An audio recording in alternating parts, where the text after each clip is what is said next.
नमस्कार। कक्षा 10 के साइंस के लेसन तत्वों का आवर्त वर्गीकरण में आज आप परिचय प्राप्त करने वाले हैं आधुनिक आवर्त सारणी का। मेंडल ने महान वैज्ञानिक कार्य किया, तत्वों को आवर्त सारणी के रूप में व्यवस्थित किया।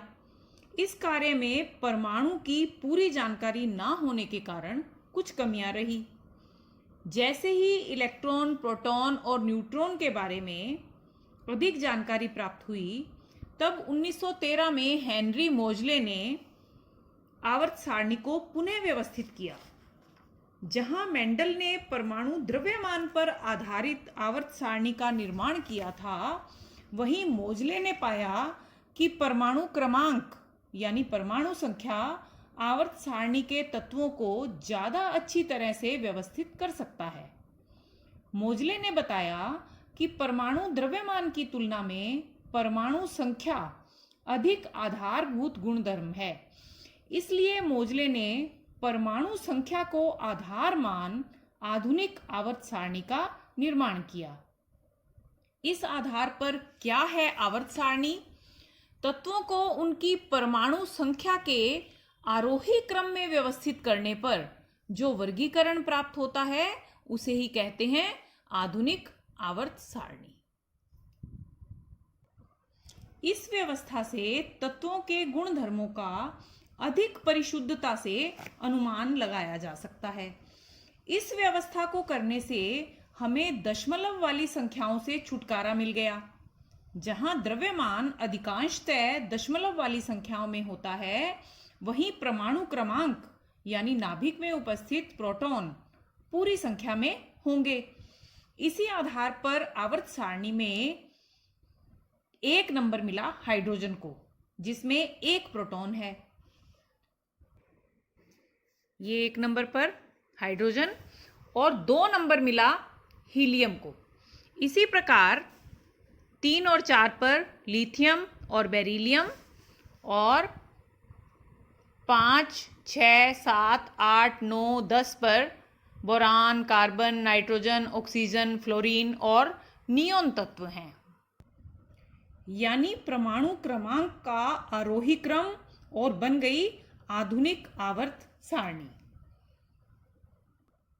इस प्रकार मोजले ने एक संशोधित आवर्त नियम दिया, जिसके अनुसार तत्वों के गुणधर्म परमाणु संख्या के आवर्ती फलन होते हैं, जबकि मेंडल ने कहा था तत्वों के गुणधर्म परमाणु द्रव्यमान के आवर्ती फलन होते हैं।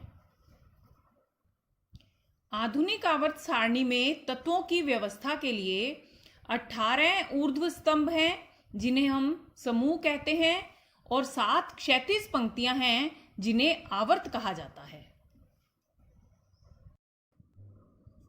आधुनिक आवर्त सारणी में 18 ऊर्ध्व स्तंभ और 7 क्षैतिज पंक्तियां हैं। यह आवर्त सारणी का रूप परमाणु क्रमांक पर आधारित होने के कारण यह बहुत सरल रूप है, लेकिन यह मेंडलीव की आवर्त सारणी की तुलना में बहुत विस्तृत है। इसलिए इसे आवर्त सारणी का दीर्घ रूप या लंबा रूप भी कहते हैं। आवर्त सारणी की ये क्षैतिज पंक्तियां, जिन्हें हम आवर्त कहते हैं, ये मुख्य ऊर्जा स्तर यानी कोश को निरूपित करती हैं। परमाणु की वे निश्चित कक्षाएं जिनमें इलेक्ट्रॉन चक्कर लगाते हैं, उन्हें कहते हैं मुख्य ऊर्जा स्तर। इन्हें हम K, L, M, N प्रकार में विभाजित करते हैं, जिन्हें संख्या के आधार पर 1, 2, 3 और 4 नंबर दिया जाता है। आधुनिक आवर्त सारणी में प्रथम आवर्त में 2 तत्व हैं, इसलिए इसे अति लघु आवर्त कहा जाता है। द्वितीय आवर्त में 8 तत्व हैं। तृतीय आवर्त में भी 8 तत्व हैं, इसलिए द्वितीय और तृतीय आवर्त को लघु आवर्त कहा जाता है। चौथे और 5वें आवर्त में 18 तत्व हैं। इन्हें दीर्घ आवर्त कहा जाता है। 6 और 7 जो आवर्त हैं, इनमें 32 तत्व हैं। इन्हें अति दीर्घ आवर्त कहा जाता है। हालांकि छठे और सातवें आवर्त में आपको 18 तत्व ही दिखाई देंगे, जैसा कि चौथे और पांचवें आवर्त में हैं। छठे और सातवें में भी आपको 18 तत्व ही दिखाई देंगे। इसके 14 दोनों आवर्त के 14 तत्वों को नीचे श्रेणी के रूप में लिखा गया है, जिन्हें लैंथेनाइड और एक्टेनाइड श्रेणी कहा जाता है।